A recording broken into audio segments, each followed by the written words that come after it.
Okay, so we It's did the great technical for part. everybody who can it's really great if we can see each other, if at all possible. I'm not making it a requirement, but it really makes a big difference if we can see each other. So if you are comfortable, you can turn on your cameras, or like at least when you talk, so that we have more of a human feeling, even though we are virtual. So I think we I mean, can look at me. start. It's like, oh, is this what Chris looks like? Oh my God. Silly. I'm gonna take a selfie. Wait, hold on. I'm really, hold on. We have 3 computers here. I'll send it to you, Eva. Hold on. A whole setup. Turn back. Everybody wave. Okay. Thank you. Great. We will also have a group photo. I will do a screenshot. So I think we can officially start. As we announced, and as you can notice, the official language of today's event is English. So I will just continue talking in English. Dobro večer. So yeah, just to start, I will make a short introduction, because a lot of you here tonight were not joined in our first session. So to briefly present the Socrates Café, it is this open space where people can share their ideas. And one very crucial thing about this movement is that there are no limitations on who can be participants of this. So it's regardless of your age, of your educational background, of your nationality, of your life experiences. And the main idea is that we all meet together, we discuss one specific questions, and we raise a lot more questions in order to create this space where all of ideas are shared. So I would just briefly like to also present our moderator tonight, who is Dr. Christopher Phillips, who actually is the founder of Socrates Café. So this is a very rare and great opportunity to have him with us. And okay, yeah, I got some notification. So yeah, just shortly to present the bio of our moderator. Dr. Phillips has been a network fellow at Harvard University's Edmund J. Safra Center for Ethics. He's the founder of Socrates Café and of the nonprofit Democracy Café. He's the co-founder of the Endower Socrates Group and the first ever senior education fellow at the National Constitution Center. And he has been a senior writing and research fellow at the University of Pennsylvania. We are also joined with C.C. Phillips, and the 2 of them will jointly lead our discussion tonight. Tonight, we will discuss gender equality in one specific question, because it's also a week of International Women's Day. So this will kind of be our introduction to a set of activities that will be happening in this week. And tonight, we will discuss what is the role that each of us has in order to eliminate gender inequality and violence towards women and minorities. So before I give the word to Christopher and Cici, because it's a lot of us on this meeting, maybe we could just set up a rule. Once we start talking, maybe we stick to 2 or 3 introductory limits, and then, you know, it will naturally go as a dialogue, so you can have a lot more freedom. So yeah, thank you for joining us. And also just a note for Cici and Christopher, tonight we are joined by a majority of students, which is a bit different than our first session. So yeah, that's our group and audience tonight. So thank you, and I will give the word to Christopher. Hi, everybody. How are you?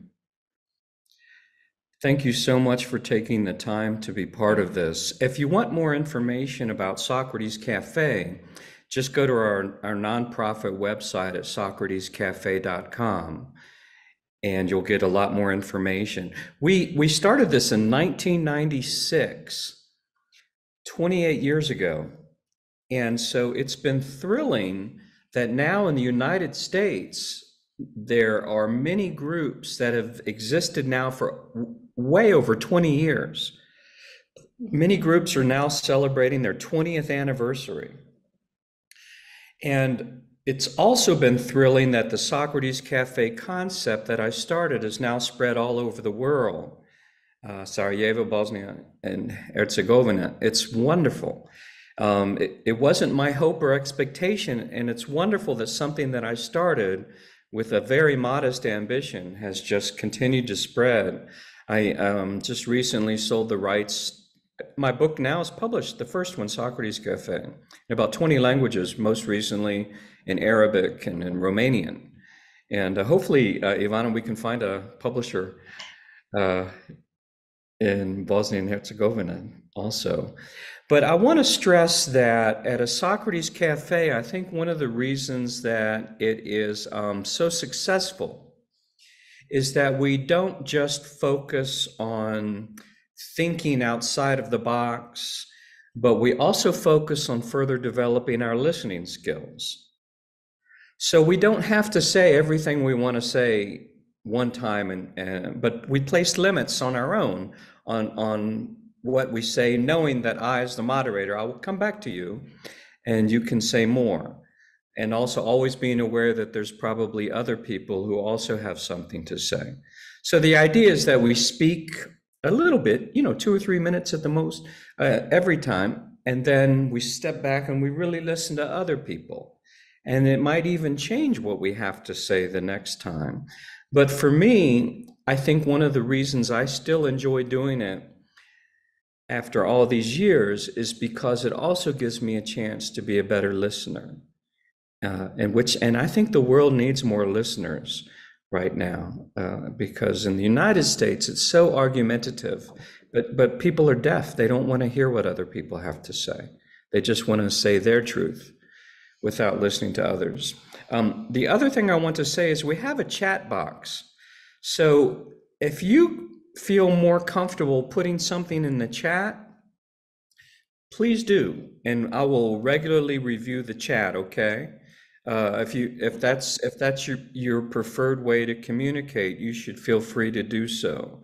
Cecilia and I have learned really well how to be aware of the chat, so we can also use that. If you don't speak, if English is not, if you don't feel comfortable in that, perhaps you can put in your language something in the chat, and then one of you can translate it for the rest of us. Is that okay? Because I want you to feel comfortable. I know English is not your first language, and I'm very appreciative that we're doing this in English nonetheless. Okay. You want to say something? Well, that you also can turn on the closed captions. I know as a non-native speaker that helps. So on the bottom of your screen, there's 3 dots where it says more, and then you can just scroll up and look into captions and put show, so they will show on your screen. Yeah. So one of the other things about Socrates Café is it gives us an hour or an hour and a half to think a little bit outside of the box, to open up our lenses of thinking and our hearts to different perspectives in a way that we might not in a typical conversation.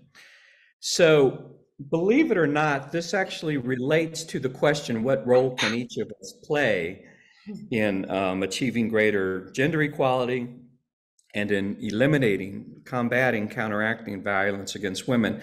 I want to ask you first a question that might seem a little different. Because the reason I contacted Zilka and Ivana from the beginning was when I learned you had started a Socrates Café online, and your very first question was, should women be in politics? Is that right? That was the very first question that you examined. And I'm going to ask you in the context of what we're doing, and after this we still have 2 more sessions at the beginning of April and May. What would it be like if only women were in politics? How would things be different?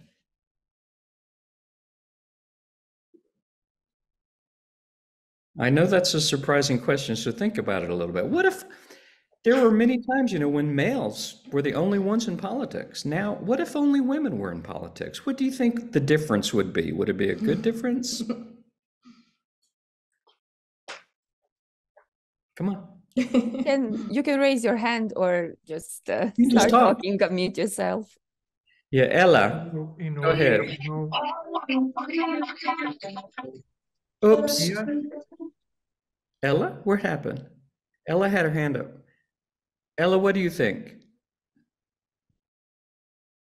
Oops, we lost her. Ella. She said, can you hear me on the chat? Oh, well, I could, but now you put it on mute. Hold on. Let's get this unmuted. I'm asking.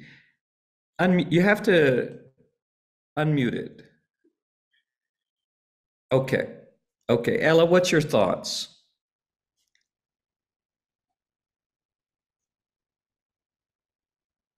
No? Ella?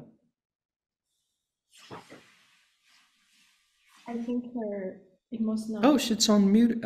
Ask her to unmute. Can you unmute it? Ivana, can you unmute it? I can just ask to unmute, but I think it's technical. It's unmuted. Okay, it's unmuted now, Ella. Yeah, I don't think her sound is working. Okay, let's come back to Ella. She will have to sign off and on. Okay, somebody else. Or you can write in the chat and then we will read it. Yes. Somebody else while we're waiting for Ella. Well, in order to know the answer on such a question, we need to, or one needs to try it. So, let's imagine it. What's a thought experiment? That's the problem. Why? Because Adam, why can't you imagine it? I don't have such a thing in my experience. Okay. So, but just using your imagination, okay, Adam, what is it, Adan? How do I say your name? Adam, yes, Adam. Adam. Adam in English, or Adan in Spanish. Adam. So, but why is it so hard to imagine? Just because it hasn't existed before? Because we are somehow stuck in discourse and in things that we usually lived, and we cannot get out from that place, even though we are trying. So I'm not pretty sure, but I can imagine a society where like man is dominating, but women, no. I don't know why, don't ask me. The irony is that I'm teaching gender equality at my university, but... Well, it's meant to be a thought experiment where we just think about it. Just like a novelist might imagine a different world, a brave new world. So let's, so Ella wrote, I was just going to say that there would be some sort of discrimination against men because their point of view wouldn't be taken into account. So let me ask women, is that your experience in politics, that your point of view is not taken into account so much? And Verena has her hand. Oh, where is she? Verena, go ahead. Hello. So I have to disagree with Ella.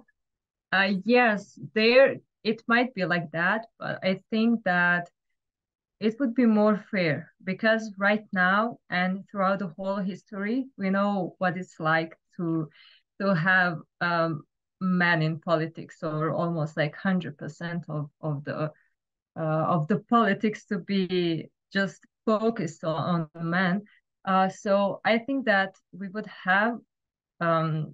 know enough about all the needs of men and their perspective, and that we would be able to incorporate our perspective later on. So I think we would have like that historical part, and then we would be able to just continue and to actually use our voice. And yeah, I think it would be a good situation. I think there wouldn't be a discrimination or something, because we would know what it's like to be discriminated. So you would be more sensitive. Yeah, I think so. Because of the experience, we would be able to be more sensitive. So a woman in politics then might say, oh, I want men to be included too, because you know what it's like to be excluded. Yes, definitely. Thank you so much. Somebody else.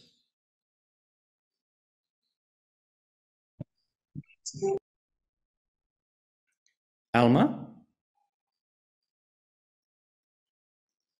Alma had her... Alma, did you want to talk? I think it's just automatic because she just joined us. Well, here's one of the things I want to share with you. I have citizenship in the United States, but also in Greece. And my grandmother, she died over half a century ago, but in Greece, on the little island that she's from in the South Aegean called Nisros, women were the rulers. In her, it was what's called matrilineal, so matriarchal. So I come from a family where the tradition originally was that women were the leaders in the family and politics. And so it was very interesting for me as a child to come to look at this from a very different tradition. I think it's made me a better person to have a grandmother, very strong personality, almost intimidating, who taught me everything I know about, Greek philosophy when I was young. But it was, she had a sensitivity though towards men that I have not seen with men towards women. And so that's the tradition that I come from in learning about this. Does anybody else want to say anything about this specific question or write anything? And may please I add something? May I add something? Sorry. This Zoom is a little bit strange application and always. Okay, so I would disagree with what previous colleague pointed out.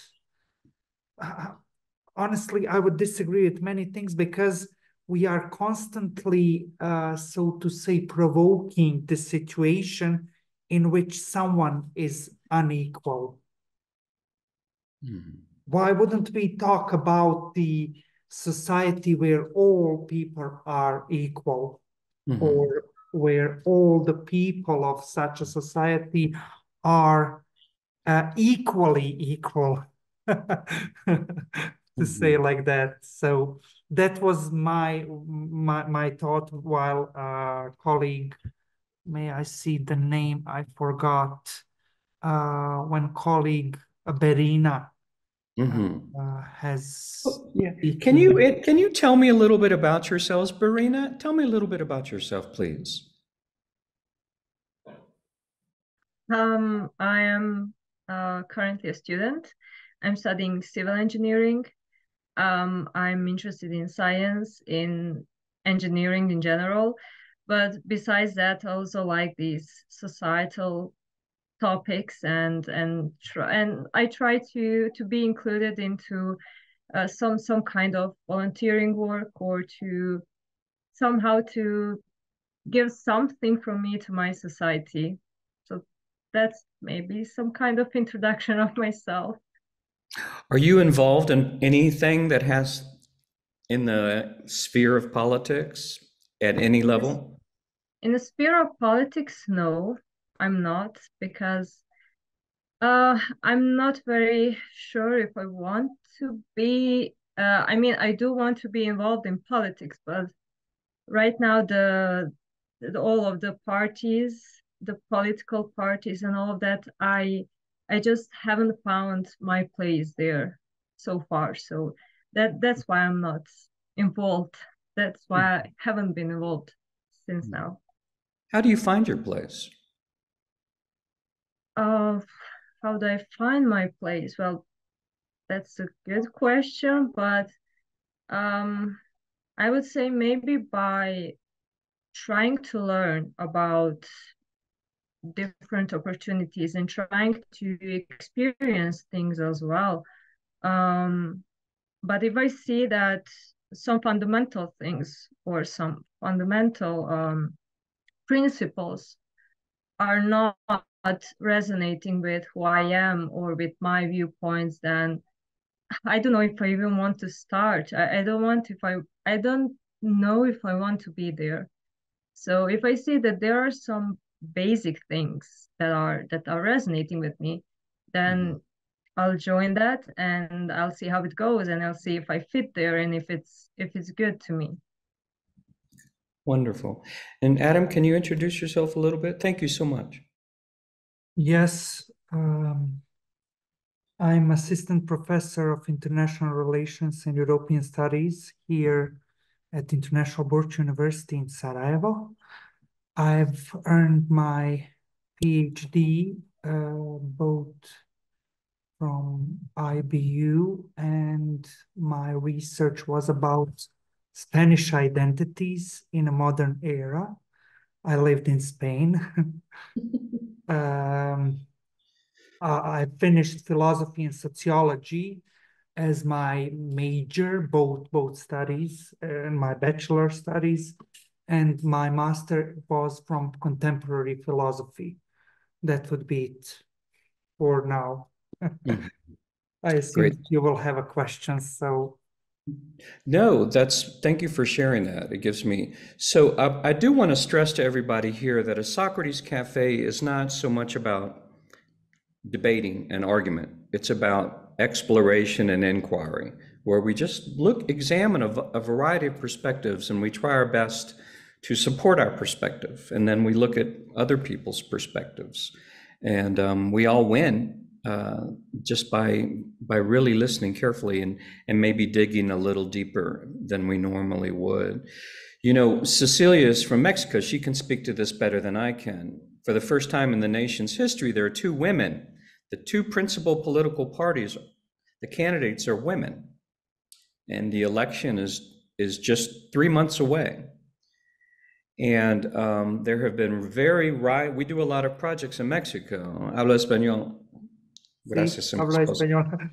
Podemos proceder en español si queréis. But there have been very rising cases of femicide, violence against women. Even though two women are the principal candidates, femicide is soaring in Mexico. It's frightening. And I have two young daughters.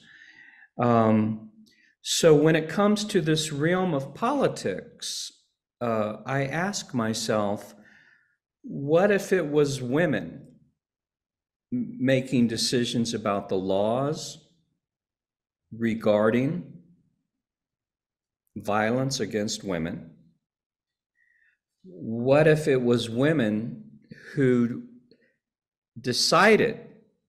stipulated what is violence against women? Does that make sense? What if women were the ones who wrote the rules? What if it was women who wrote the rules to say, this is what gender equality should look like? This is gender. What if they had at least equal, instead of being still at even if there's a woman president in Mexico, it's still a minority of women in politics, you know? But what if it was women at the very least equal, if not in the majority, when we decide this is what violence against women is, this is what the punishment should be, this is what gender equality is. Who should decide these things? What I see here as a point that women constantly... Hold on, Adam, just 1 second, please. Yeah, let me ask Teodora. Thank you, Teodora. Let's get you, yes, go ahead. And please tell me just a teeny bit about yourself. Okay, hello everyone. My name is Teodora Radojčić. My surname is a little bit hard to pronounce for foreigners, but it's fine. I have a degree in law, so I'm into kind of social sciences. And I am very passionate about women's rights, you could say so.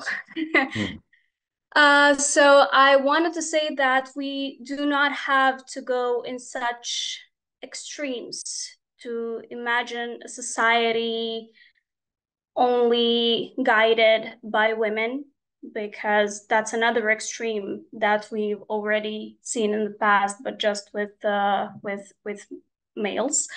So I don't think that would be the right thing to do, but I do know that throughout history, and actually even today, unfortunately, women should not let men bring decisions about our body and everything regarding to anything in regards of punishments for, I don't know, some assaults on women and stuff like that.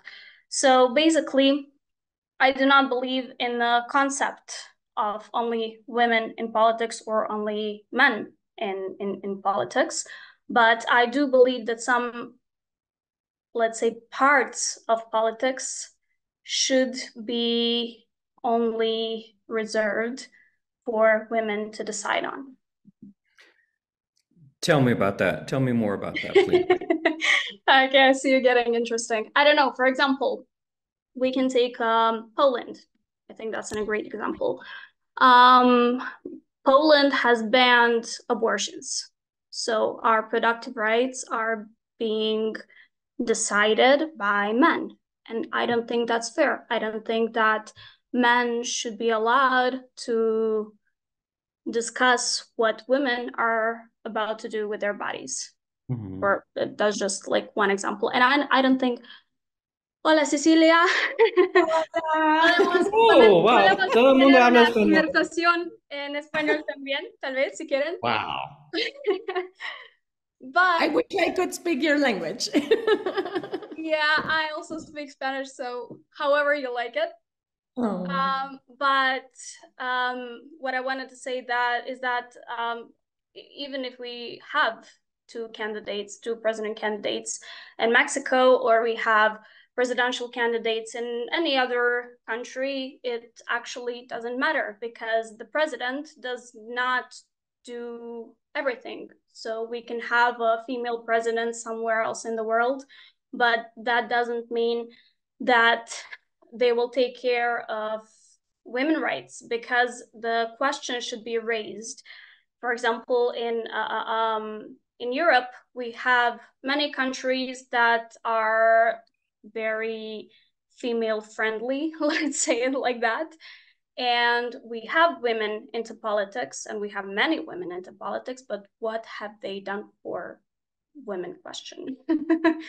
Not much. So can I ask you something though? What if women made the decisions about reproductive rights and their decisions were the same as the decisions being made in Poland by men? Great. Why it's not? Okay. Of course it's okay. I'm just saying that men should not be allowed to make decisions in the name of women. So let's just, I don't know, let's vote.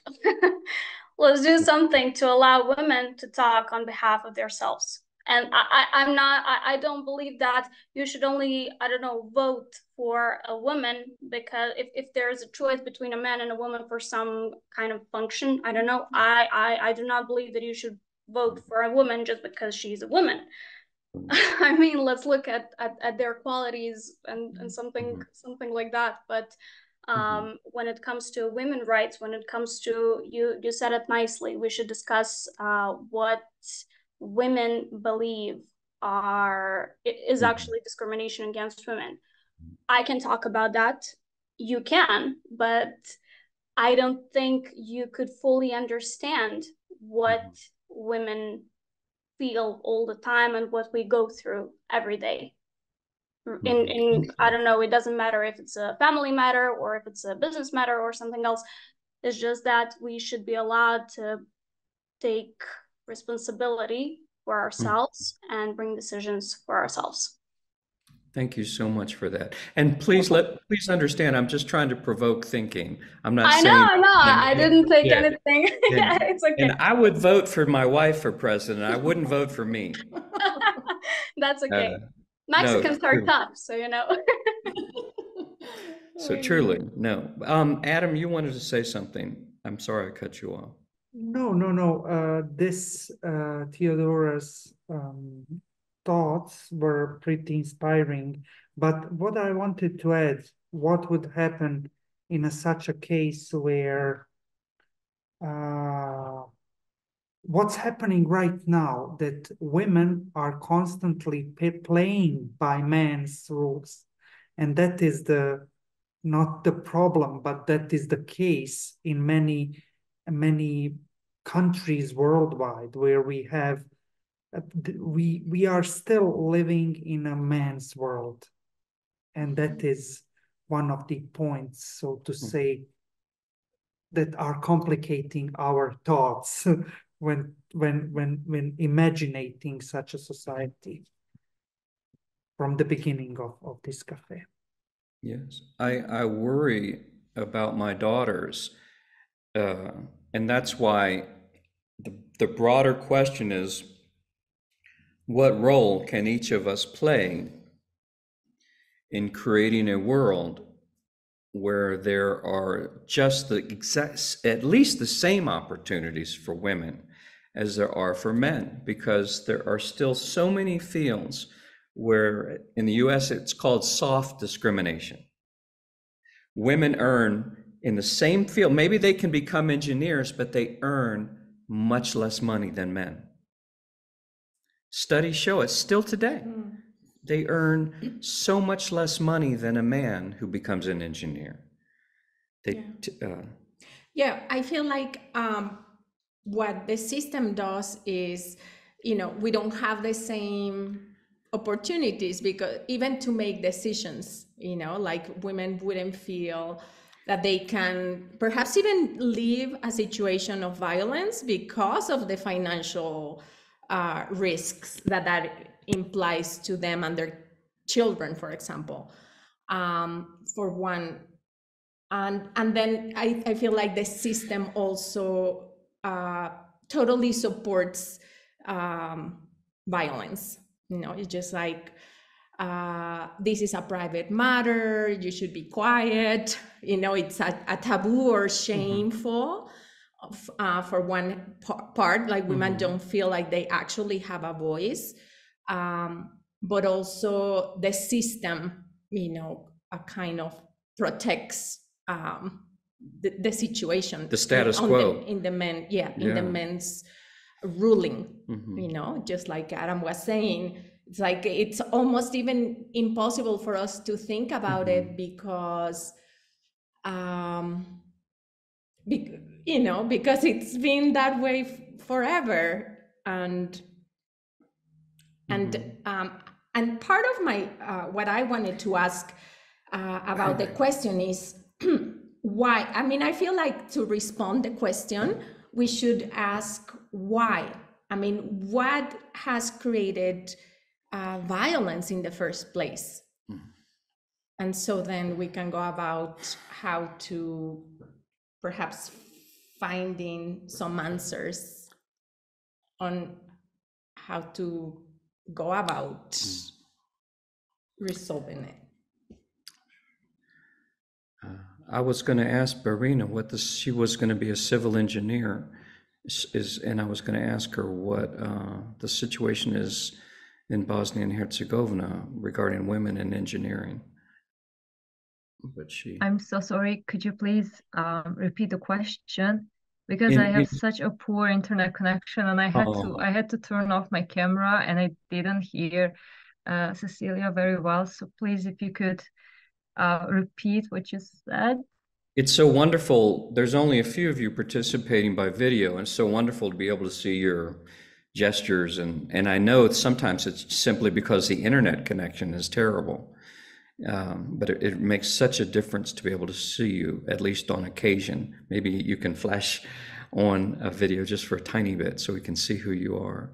But Barina, I was wondering, in engineering in Bosnia and Herzegovina, what is the situation for women? Is there discrimination, or have you researched it? I have done some research on that.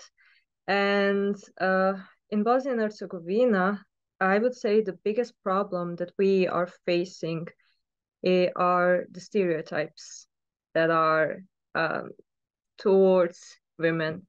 My colleagues are young, and we are just entering the working field, and a lot of them told me that they actually had problems with finding a job because the companies actually don't want female engineers. They think that we are less capable, that we are maybe more emotional, that we are not that good at the construction fields, and so on. So the majority of female civil engineers usually go to the sector of making projects, or maybe doing some calculations or something like that. So they usually don't go to construction fields to work on the construction fields. Even if they go, I've heard from a couple of them that they have a very hard time being there, and to have that authority, and that actually the workers kind of don't want to listen to them. They don't see them as a real authority, as someone who is an engineer, someone who is there to make decisions, someone that they should listen to, they should follow their commands in a way. So I would say that that's the biggest problem that we're facing here. When it comes to faculties, at my faculty, actually the majority of students are women. So maybe like even 70% of the students are girls, and 30% are guys. So yeah, it's kind of imbalanced, very, very imbalanced. But is one of the reasons that you and the other students who are female are entering the field is to change things? I'm not very sure about them, but I know that my biggest motivation to actually enter the engineering field was because a lot of people told me that I'm a girl and that's not a field for me or something like that. Mm-hmm. And I'm that type of person that if someone tells me that I cannot or shouldn't do something, that's probably the field that I'm going to enter, and that's probably where I'll be. So yeah, that was one of my biggest motivations. And yeah, but for them, I'm not very sure. I haven't discussed that with my colleagues. Thank you for that. Would some other people who have not spoken yet, do they have some thoughts they would like to share? I can't see anybody except for those who have spoken, honestly. So it would be wonderful if those who I can't see also had something, except for Ella. Ella did write some thoughts down and spoke. Anybody else? Sabina, Esma, Amina, Zana, Emma, Iman? We have a message from Amina in the group chat. Can you read it? Sure, just a moment. So Amina says, my name is Amina, and I'm a student at the Department of International Relations and European Studies. When you ask the question of what would the world would look like if politics and everything else were run by women, what vividly came to mind was the Barbie movie that actually showed me what it would look like if only women ruled and were in positions while men were put aside. And the movie showed that this led to a rebellion of men. Oh, sorry, my message jumped. And the movie showed that this would lead to a rebellion of men. And it is very clear that such a thing would not be much better than a situation where men rule the world. Everyone who manages a system is always good at making decisions related to their group. For example, men, women, minorities. But in order for everyone to be equal, I agree with my professor Adam that we should be equally represented. As for violence against women, there are not enough good regulations for it because women are not asked in the creation of those regulations. Violence is one of the issues that is constantly swept under the carpet, and there are always more important issues than that. I believe patriarchy is one of the main reasons why something does not change in this matter. Men, at least in our area, are taught from young age that women are not smart enough, nor capable enough, and that they are too emotional. We are not working on educating men about these topics, and I think that is important. Thank you, Amina. It's very thoughtful and to the point.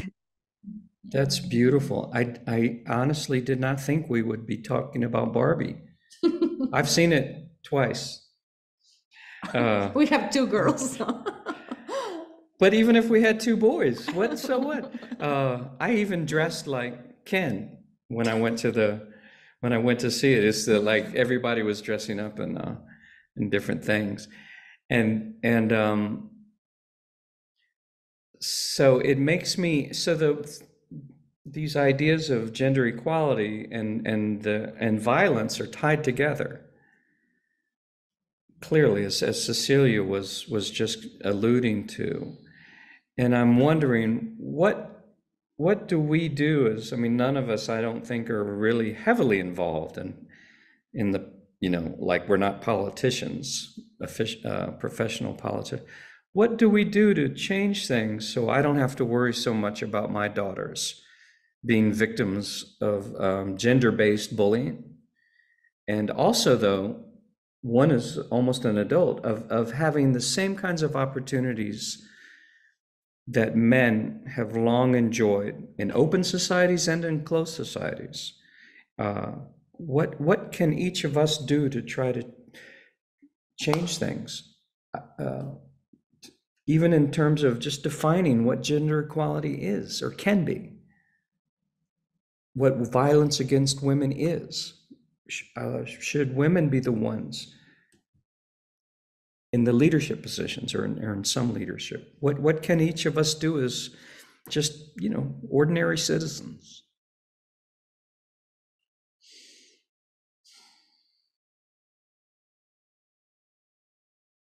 Yes. See, I can see you. I can't see anybody who doesn't have a screen on. So I keep coming back to the same people. I'm gonna wave every time. Yeah. Theodora, so, go ahead. Unfortunately, I don't think we can, as individuals, do much. But if every single one of us can make another person think of what is right and how to behave towards women, I think that we have done at least something for the society. But can you give me some specific about that? Well, not really. It's just that if I can talk about Bosnia and Herzegovina or the Balkans, not really about USA, because I have not been living in the USA or Mexico. But when it comes to the Balkans region, I can say that, for example, I could talk to a friend of mine or someone I'm not really familiar with. I could talk if I see that if I sense that their beliefs are not really nice towards women, I could talk to them and try to fix that. I mean, not really fix that, but to try to give them some maybe new information about why they're not supposed to think that way. So at least if every single one of us did something with the other group of people, I think we could make a little bit of difference. Mm-hmm. What is I was doing some research before we began the Socrates Café in the last 2 days. There is some considerable femicide in your country, right? Yeah, in Serbia as well. That's like, I'm just so touched by these cases because I've been, I don't know, doing research and following.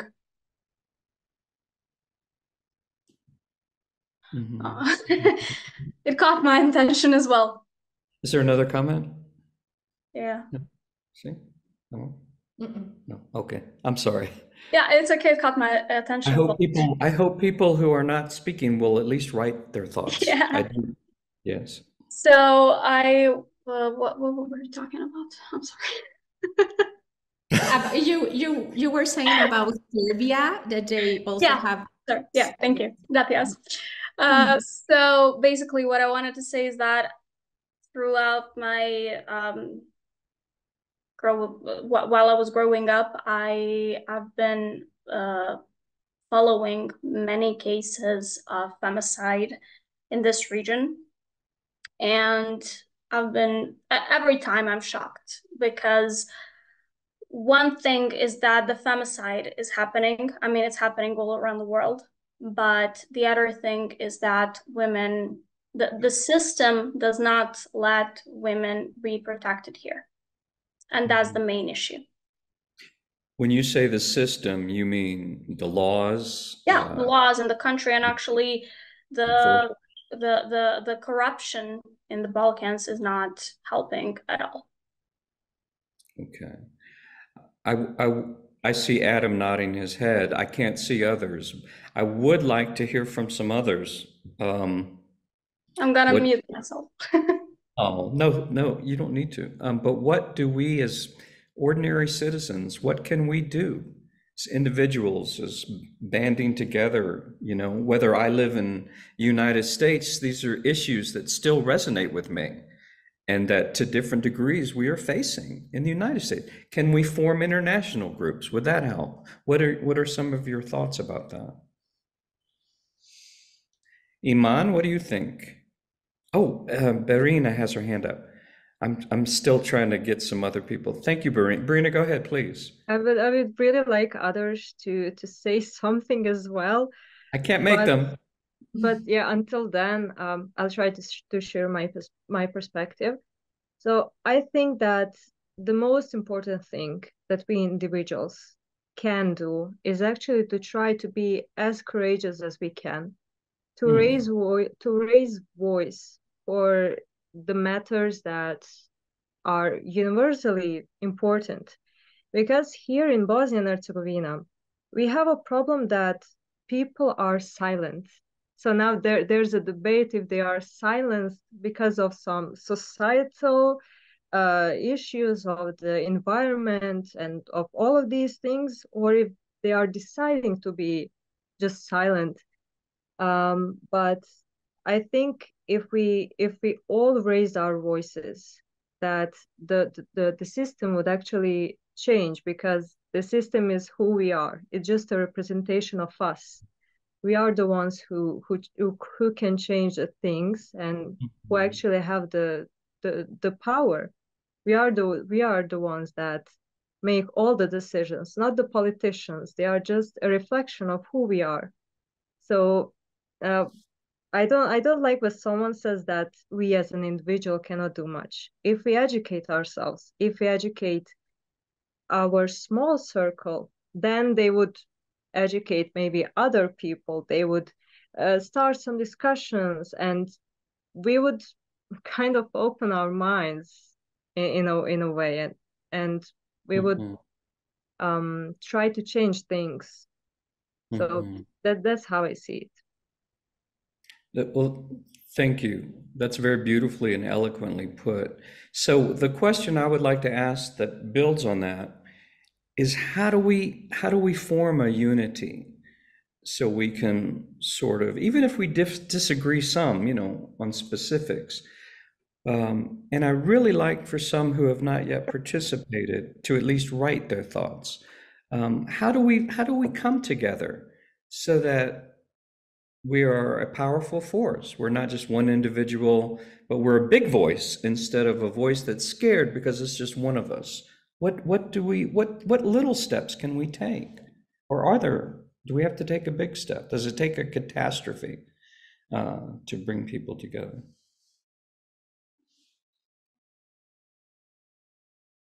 Iman, Sabina, Amina, Zana, I can't see you. Alma, Esma, Alma, Ahmed, Emma. Do you have any thoughts, please?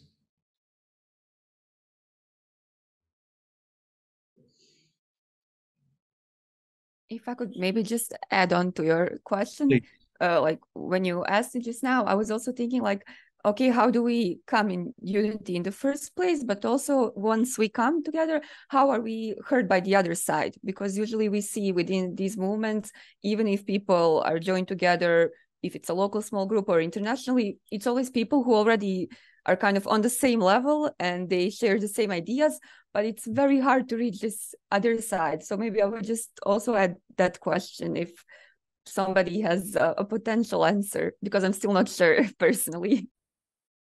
Ceci, what are your thoughts? Well, I was actually, but let me know if you can hear me, because I feel like last time some of you couldn't hear me.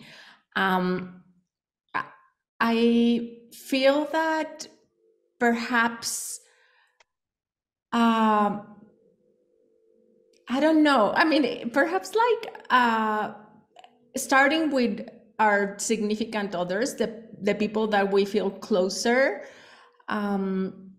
just try to articulate what our experience is, so that without again, I feel like last time I talked about this, I don't consider myself a feminist in the sense of beating others and being mad at men or things like that. I feel like the femininity and our creativity and many things, like all the things that we do to keep a household going and things are important. And that perhaps just like trying to create that awareness of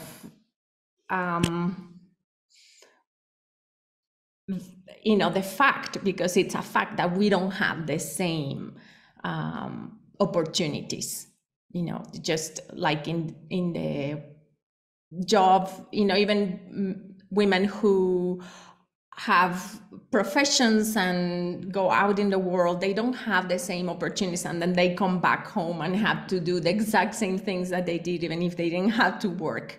So kind of raise that awareness and in a loving way, because I feel like that's part of being a woman, that we are able to understand and care, and not in an emotional way, like, we are just like painted, but in a loving way, because of our sensitivity. And, I'm not saying that men aren't sensitive. There's, many men, particularly this, I know about this, that are super sensitive. And I feel like just creating that awareness and perhaps creating women's group where we can talk and start to speak up and getting that strength from one another. Mm-hmm. Like I see some strong women here who have spoken, and perhaps others don't feel that they have that ability, but like if we bond together and help one another to raise that voice, mm-hmm.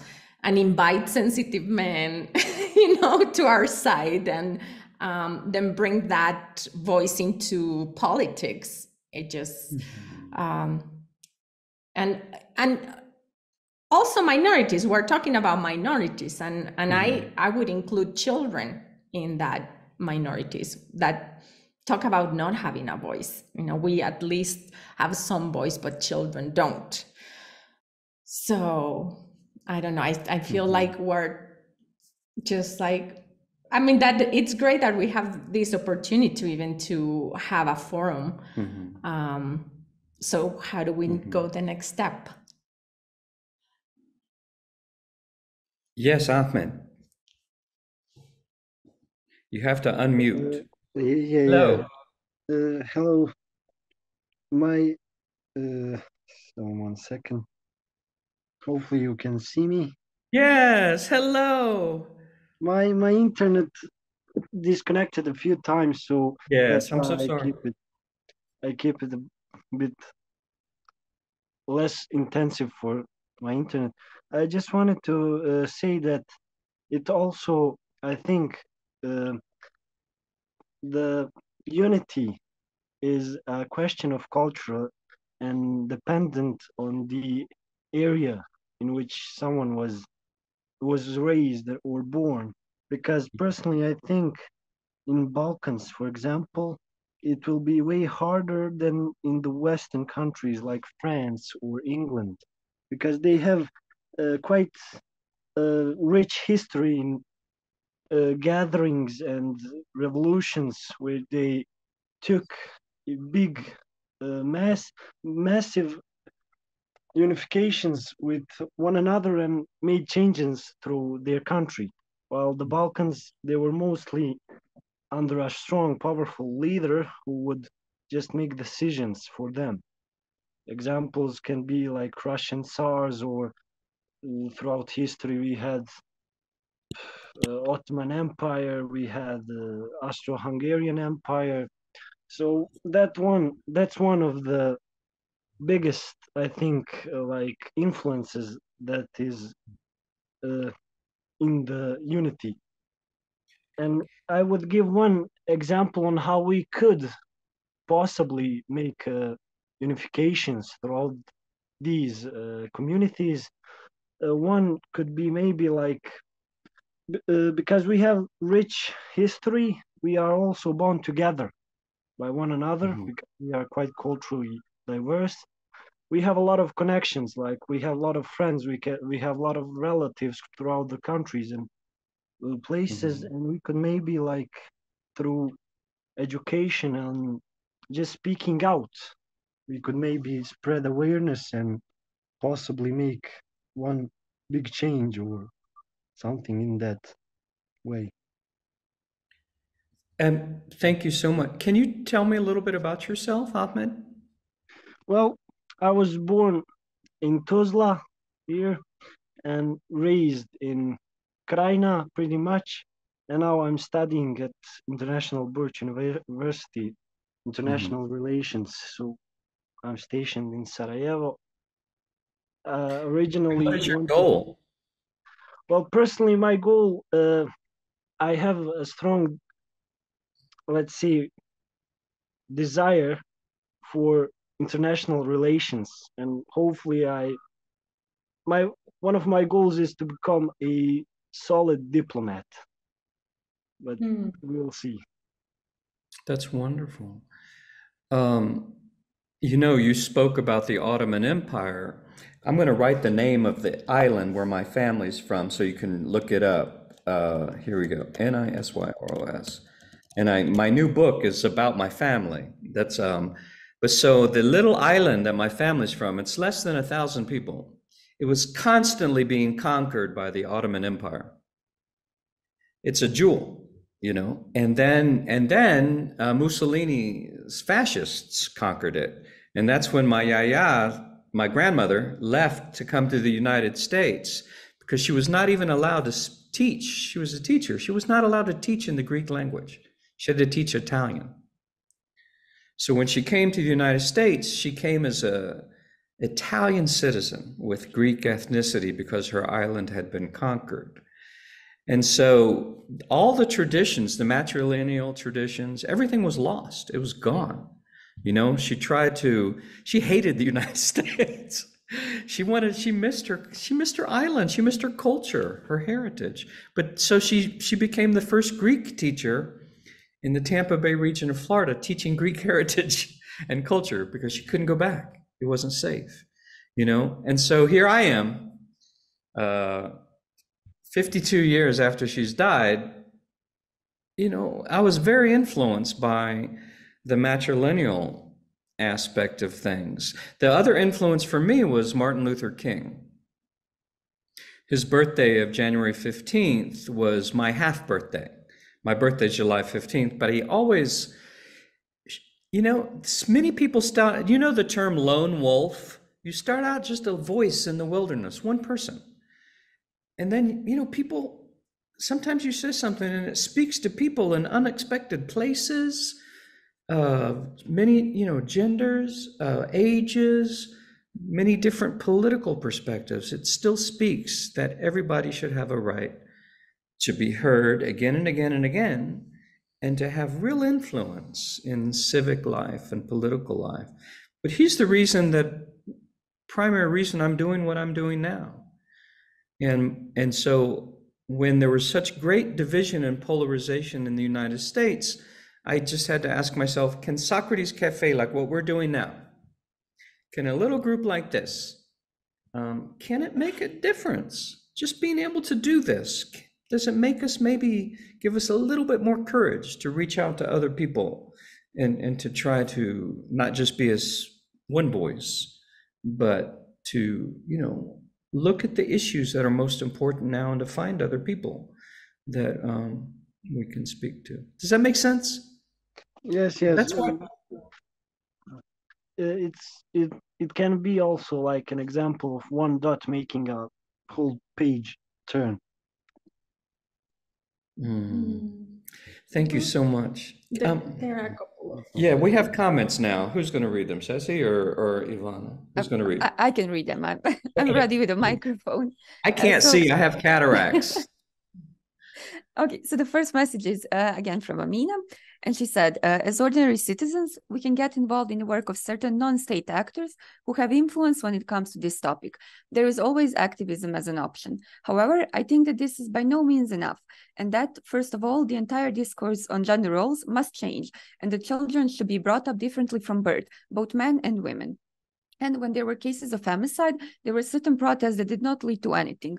If we want to take a step forward, securing greater punishments for example, violent people, these protests must be much bigger and stronger. I think the reason that this does not happen is still insufficient education and awareness of the problem. Also, people are silent because it is not their problem or because they're simply afraid of the system. And maybe I read all the messages and then we can discuss it. Yeah. And the next message is from Sabina. She says, good evening, ladies and gents. Your energy is so nice and calming. Oh. Safe, thank you.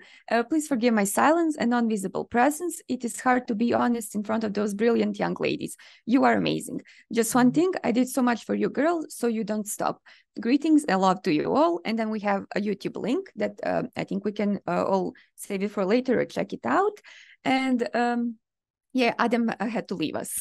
So we have a more message from Sabina and one kind of reflection from Amina. And we have a message from Ella who says, I agree with Ahmed that in our country, it often takes a tragedy to unite us.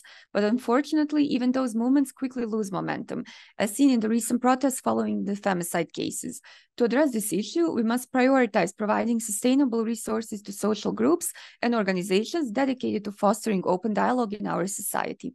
Additionally, we need more politicians, regardless of gender, who will advocate for the protection of victims of violence. Legislative change is essential for meaningful progress. P.S. I have tried to fix my microphone. I would like to participate, but there is an issue. No worries, Ella. Your message is quite enough, and maybe we will have more luck on the next chance. So yeah, we had 3 reflections. I think that's wonderful. For the closing of this ceremony, we can kind of reflect on what they have raised. And thank you for your input. Oh, those are such, I thank everybody so much for sharing that. It makes such a big difference for our conversation. Does anybody have some thoughts in relation to what has been shared in writing?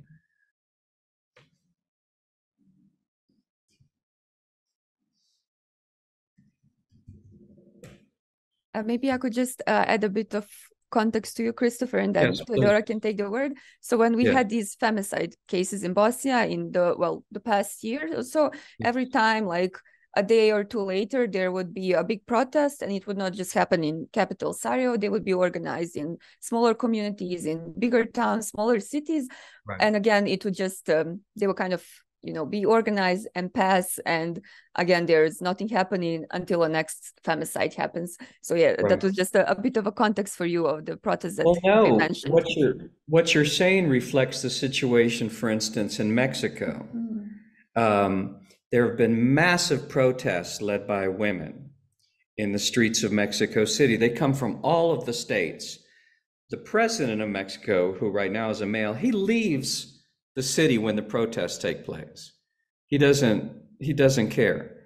And to make it even more insulting, you know what he does? Protects the monuments. He puts these big barricades around the monuments, as if and I argue, the monument is the women, flesh and blood women. He puts them around these statues. Oh, they can't put graffiti on the monuments.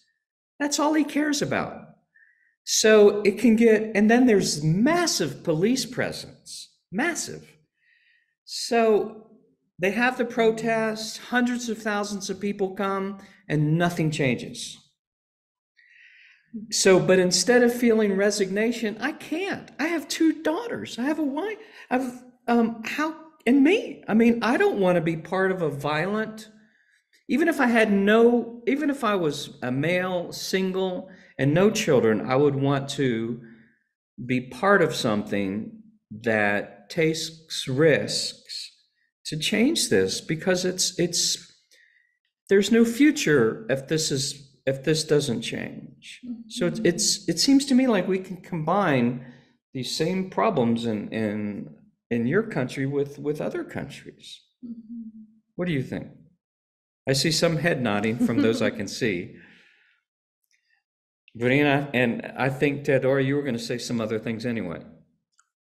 Or whoever was sneaking in. Yeah.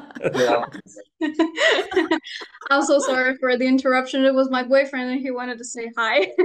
Hi, boyfriend. Let me see him. We want to hear what he has to say. I want to hear what he has to say. Come back here. Don't you go away. He got me into here, so. Yes. Professor Ologic called me because of Socrates Café, and then I called my fiancée because she loves the subject. I'm more of a freedom subject. Well, tell me about yourself. Currently, we live in Sarajevo. I'm master in international relations and economic diplomacy. Undergraduate studies, I finished here in Sarajevo, and that's where I met Professor Ologic. He was teaching me. Ah, okay. But what can you do and what can I do to make the situation better for women? We can love them. That's what I do. Oh, it's you. But how do we change the system? Just a voice here and a voice there, a male voice? I think that we should individually change ourselves, and in that will create the domino effect, which will affect the system. If everyone becomes a better person in that area, in that case, it is a byproduct of individuality being a better person for a whole society. That's my point of view. Oh, but I gotta go. Thank you. Okay, but thank you for that. I'm glad I caught you just in time. It's an honor. Bye. Thank you so much. I'll see you again, I hope. Yeah, and let me just add something. I think that we should make a system in which women are protected. Because if, for example, we have laws in the Balkans area, we have. I'm so sorry. We have laws, and by laws, women are protected, but that doesn't mean that we actually use these laws. So because of the corruption, which takes a huge... I'm so sorry, he's interrupting me. I'll tell him to come back. Come back. Come back. Women are protected, de facto they are not. That's not what it is, and I'm like whispering. Well, see, here's the other thing, though. We can have beautiful laws, magnificent laws, but unless they're enforced. That doesn't unfortunately mean anything, because we do have something written, but still it has no effect on our rights. And we can see that by these femicides that have been happening here, which we do not see the culprits, and the culprit is a whole system, not just the individuals.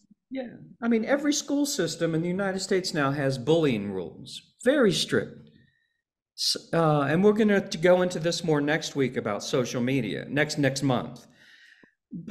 And yet, cases of bullying, especially against females, is soaring. And quite often, schools are institutions that basically cultivate bullying, starting with the director. Yeah. I have a question. Yes. Sorry for interrupting, but isn't this supposed to be like you ask a question, and then we answer with a question, and then the next answer is the wider question, and question on question on question, which is supposed to be the Socratic method of discussion. All right, thank you. you. Simply answer the question. Yeah, there's many versions of the Socratic method, and I write my doctoral dissertation about it. Yes, I know. That's why I laugh, because I want to know. Yeah, so we can talk about that sometime. Without asking another one. Yeah, that's because one. I was attacked by my professor. You should answer with the question. Right. So, thank you.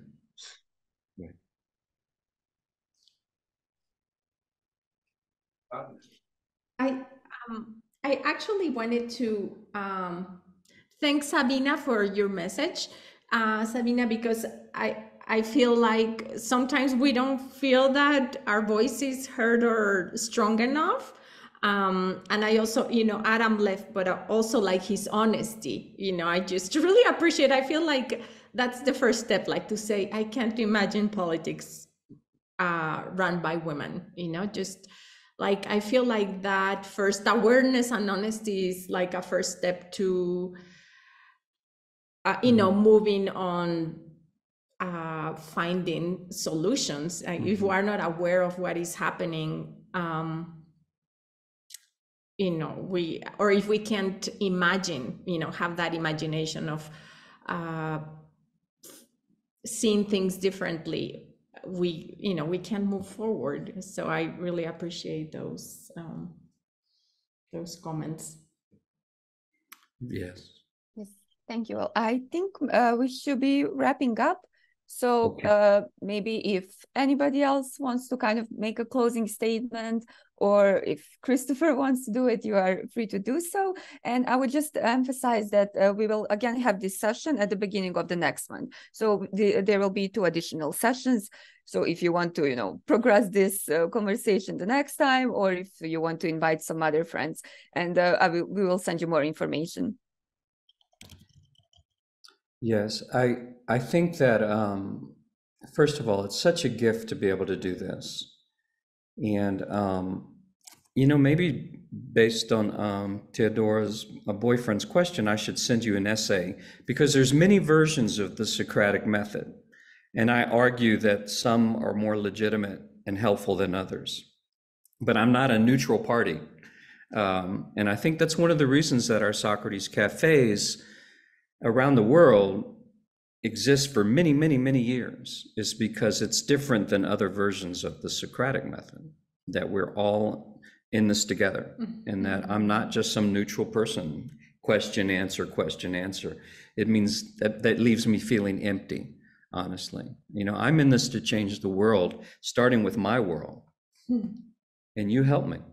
You open my eyes and mind every day. Every day Ceci does. So what I would like is, I think that it would be wonderful if we could establish maybe a little like conversation group, informal, that we could stay in touch with each other in the spaces between our formal Socrates cafes. So we could share, like, here's a group, local, international, doesn't matter, that's doing things that we might want to be involved in, or at least know about. So Ivana, I'm wondering if we can create something so we can stay in touch with each other in the month between the next dialogue. Yeah, I was just typing my email in the group chat. So maybe you can email me tomorrow, send me your contact information, and then I can set this up. Let me just check if I typed in the right email. Yeah, we're still learning. Yeah, and we found that, I found that private Facebook groups, if everybody uses Facebook, I don't know if they do, but that's a platform that I know that you could create a private group that is, safe, because there's, that same safety of certain rules and behavior and that is expected. So it would be great if some of the participants from the first one also were made aware that we're going to try to stay in touch. Because next time we're going to look, people might also want to send to us, our group, like instances of social media violence on social media, because we're going to explore that next time. Yeah. So I actually saw that that's what happened, right? That there was like a feminist site that was live. A live stream, yeah, on Instagram. So, well, thank you so much. And I hope we can stay in touch in the space in between. And I'm so excited to see you next month.